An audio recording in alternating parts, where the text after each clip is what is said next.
Well, 30 August marks International Day of the Disappeared. Nearly 44,000 people across Africa are registered as missing with the International Committee of the Red Cross, that is the ICRC, at a time when restrictions put in place to curb COVID-19 create new challenges in searching for missing people. 45% of the cases were children at the time they went missing.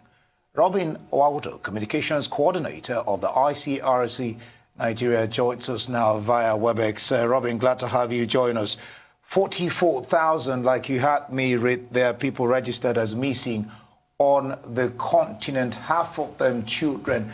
That must be a concern or a cause for worry or concern. What's the cause of these missing people? What's your organization doing to recover them? And are the numbers increasing or decreasing?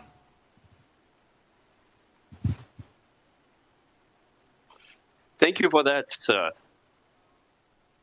We have 44,000 people missing in Africa, and almost half of that, 23,000, are in Nigeria. The main cause, as we know in Nigeria, is the conflict in the northeast. And this is because people are separated from their families when fleeing fighting, and they try to get away from the trouble. So they end up being separated from their families, and some of them, their whereabouts are not known until today after several years. All right. Thank you, Robin. And while 44,000, yes, it is a very big number, it's also a figure that's been described by some of your colleagues at the ICRC as a drop in the ocean. And this is, of course, due to lack of data, etc. What are those challenges that makes it hard for you to gather that data on missing persons? And what actually constitutes to the ICRC as a missing person? First of all, the main problem in gathering data about missing persons is that we cannot go to all areas due to the security situation in some parts of the Northeast. And this makes it very difficult for us to collect information about missing people and try to get information to families that may also have those who are missing. The other main challenge we have apart from that is, of course, the people are in movement. They're moving from one place to another. So we might find a family that is looking for a missing one, and then we look for the missing member, and then we are unable to reunite them because people are moving all the time. These are the two main challenges. All right, Robin. I would have expected that with cross-border movement limited during the height of the pandemic, that these figures we're seeing right now should be way lower than this. But unfortunately, as it stands right now, Robin, we're seeing still a very staggering number. Actually, the people whom we know are missing, the 23,000 in Nigeria, is a number of people who are actually registered with the International Committee of the Red Cross. Those who are looking for family members or relatives. But we think that those numbers might even be greater than this. So this is what we have in our registry, which is already a very great number. And we are sure there are many more because some of them have gone and reported, most probably because of the situations that these communities find their way, themselves in as they move around trying to flee from fighting. Yeah, Robin, you talked about the question of how to collect data. But let's look at the question of COVID-19. How has COVID-19 impacted your rescue or recovery activities? And what new creative measures have you been able to adopt to counter this?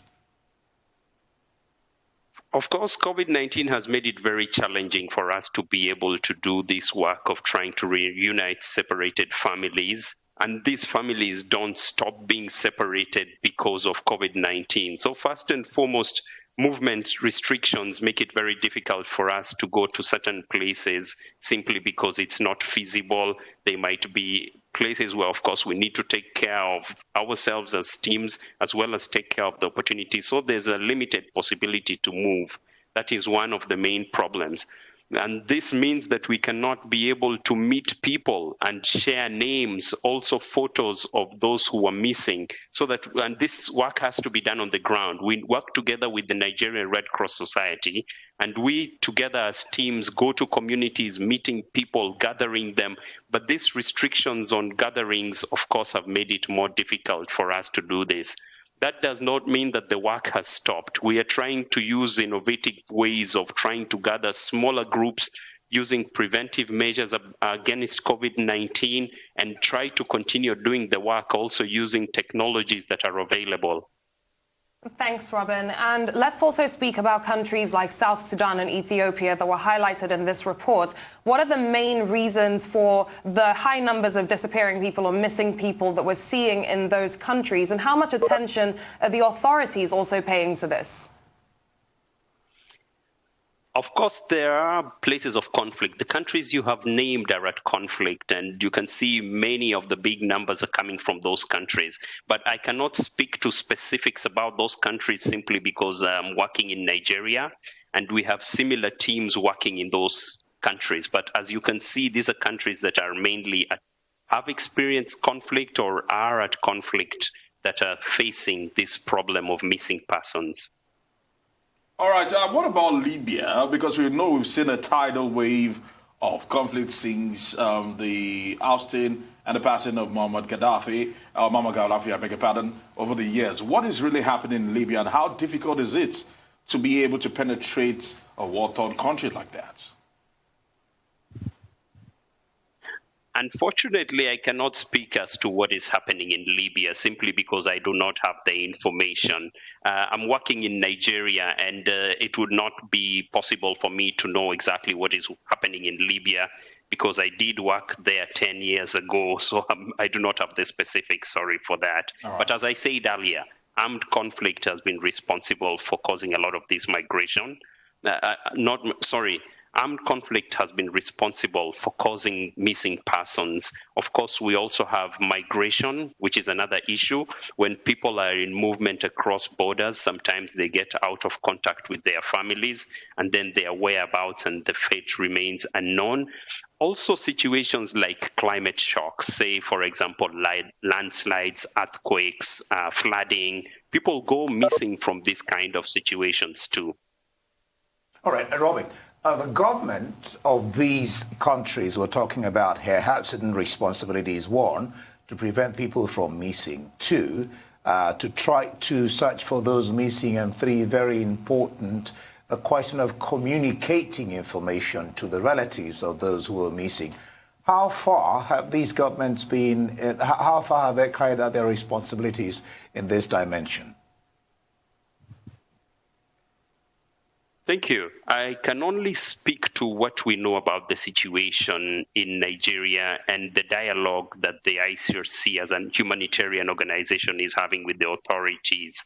First and foremost, the government needs to establish a registry of missing people to be able to say that so-and-so is missing and their family is looking for them.